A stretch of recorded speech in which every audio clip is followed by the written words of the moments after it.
including Body English and the support of his fans in the stand, trying to stay ahead of Cold Duck. Now, they're taking the same line here. Brock Thornton just kind of fell in behind him. That's the quickest way through that forward turn. Oh, that's right, but right now he goes way wide as they head down the back straightaway. Ray Thornton swung way outside there, and I think probably lost a little time, but Caperton falls into that ditch that uncharted there that has caused so much trouble during the course of the day. Now Caperton's fans feel a little bit better. They're cheering him on. He's only got one more corner to negotiate in that last straightaway to win this thing and move on to the big feature. But Ray Thornton will not give. He's just hanging in there, only a few lengths behind. Caperton heading toward that line, and who's to know if Caperton doesn't make that sippy hole any better than he did before, Thornton's got a chance to catch him.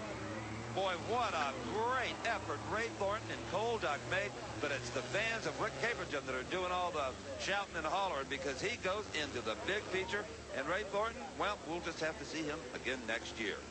Hopefully Turkey Buzzard is alive and well, and maybe a little oil change and pump some water out of it, and he'll be back to the big feature.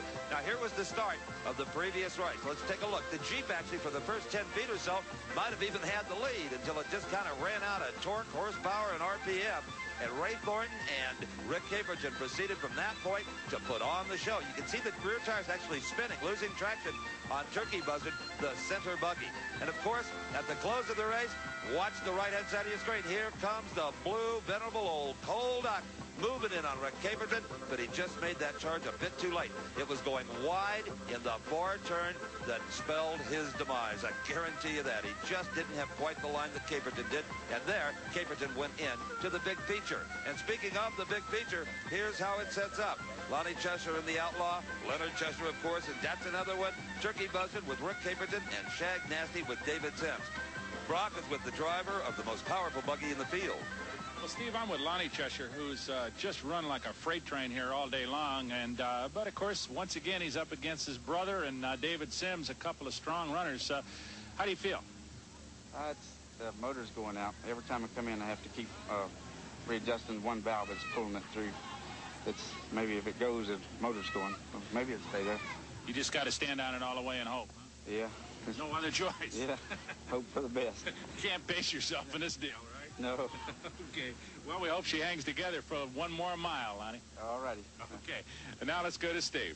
Well, a little final duct tape being applied to Leonard Chester's buggy. And Leonard, we just talked to Lonnie. He's got some motor problems. You've had a couple of buggies let you down today. But the simplest one you own, the old faithful, that's another one, gets you into the big feature. Yep. She's running fair. Ain't got no chance to win, but it's there. This ain't got no brake. Broke the damn brake pedal off of it. How important are the brakes? A lot coming off that line. Well, that's where you're holding the buggy. Yeah, that's what hurt me in the Terminator. It broke the brake, flew it apart, and couldn't get off the line, loaded up, you know. As you know, luck plays a big part in swamp buggy racing. Maybe it'll be on your side. Got to have your old rabbit paw with you. Okay. Leonard's feeling good. Brock? Watch that line. Make sure nobody jumps the gun. Let's step in here and find out how Rick Caperton did on the draw to pick his starting position. How'd that work out, Ray? I've got number 3, third from the wall, third from the grandstand. Is that good or bad, Rick, for you? It's pretty good positioning. If you pick 4 in this race, you'd be all the way on the outside here. It's real sloppy coming through that area. But in this race, I'm gonna need a lot of luck to get anywhere. Well, you sure didn't need a lot of luck to win, what, your 6th little feature. Is that correct? Right, that's correct. No, I know it'd be tied. I think yesterday I ran a 148 and Ray ran a 150. That's probably about how we did today. There wasn't but maybe 2 seconds difference in it. Well, it was a real good race. I know the folks were loving it. And this one, though, we got to know with giving away all this displacement, you got to be a major underdog in it. The best I've ever done is I came in second behind David behind me here back in 1981. Other than that, I think third once and then fourth 3 times. Well, we wish you luck. Congratulations on your little feature win. Thank you. Yes, sir. Rick Caperton. Now let's go to Steve. Already hanging on for dear life and Shag Nasty is David Sims. And, Dave, I have an intelligence report for you. Lonnie Chester says he's missing at least 1 cylinder. Leonard doesn't have any brakes. Turkey Buzzard says he doesn't have any power. You've got a good shot here. Well, I don't know. I was throwing a little oil out, too. I hope we all can make it around the track. You may have an oil slick out there before this is over, huh? I hope not. Normally going up against Lonnie and Leonard, how would you fare if they were in prime condition? Depends on who you ask. I'm asking you. I think I do pretty good. Okay. We'll be watching. Good luck to you. All right. Thank you. Big feature coming up. Here we go. There you have it, Steve. The 4 finalists, the 4 fastest buggies in their classes, going for the World Championship of the Swamp Buggies here in Naples, Florida. The big feature. Big feature. 4 of the very best, and you see them right now lining up.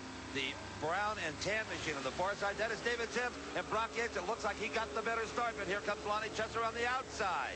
Cheshire, once again, a perfect start with that monster machine of his. The Outlaw charges out into the front and just seems to be running away from David Sims in that 4-wheel drive machine. Shag Nasty, always a contender here, always a good runner. In 3rd place, Leonard Cheshire, and that's the other one. And bringing up the rear as he thought he would, Rick Caperton and Turkey Buzzard. But right now, it's a 2-buggy race, if you can call it that, as Lonnie Cheshire just dominates, and Shag Nasty with David Sims on board, hanging on, but he's going to need some trouble from the leader to win it.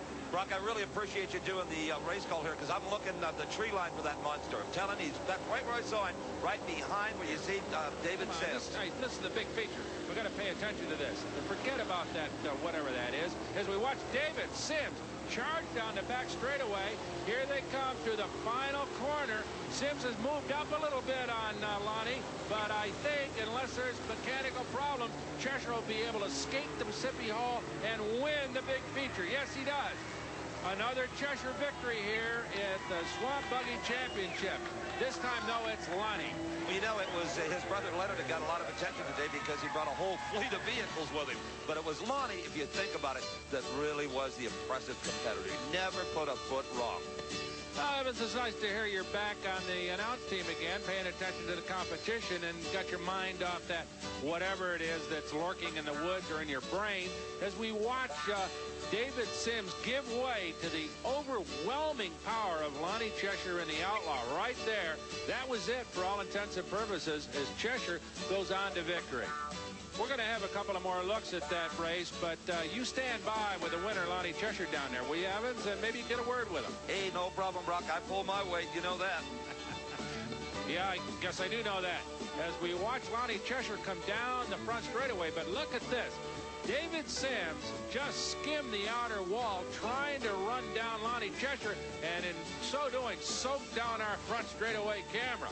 Fortunately, it was a little waterproof. We didn't hurt it too bad, but there Sims way on the outside taking the last shot gamble to try to catch Cheshire at the line. That did not work.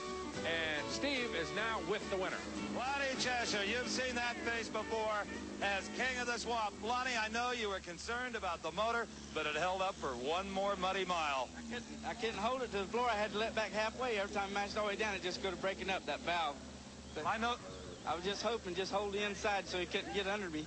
Well, I tell you, he went to the outside, right up against the wall. In fact, about washed out one of our cameras trying to get you. It hung in there. Oh. It certainly did. Congratulations again. You got to be feeling good, huh? Oh, man, no doubt. I feel great. And you got a lot of fans in these stands. Oh. A lot of friends and family, and we've said all that can be said down here, Brock. That is the king of the swamp, and well-deserved today. Nobody fought harder. Well, Steve, I'm with David Sims, who just gave it a super shot down the last straightaway and almost pulled it off. Great drive, David. Well, thank you, but I didn't quite get there. Yeah, it looked as if Lonnie got a little bit of a hole shot on you, and you just weren't quite able to make it up. You had to kind of take the high side around the corners to stay out of his spray, and it just kind of didn't work. He drew position. That's the luck of the draw. Yeah. Do you reckon that there was so close that maybe if those positions would have been exchanged, it might have worked differently? Let's leave something for speculation. Well, we're all speculating that you did a super job, and congratulations on a real strong second. Thank you. Yes, sir. He did a great job, but this may be the happiest man in Collier County, Lonnie Cheshire, who won the big feature. He might even be happy enough to help me find that critter. We got a few minutes.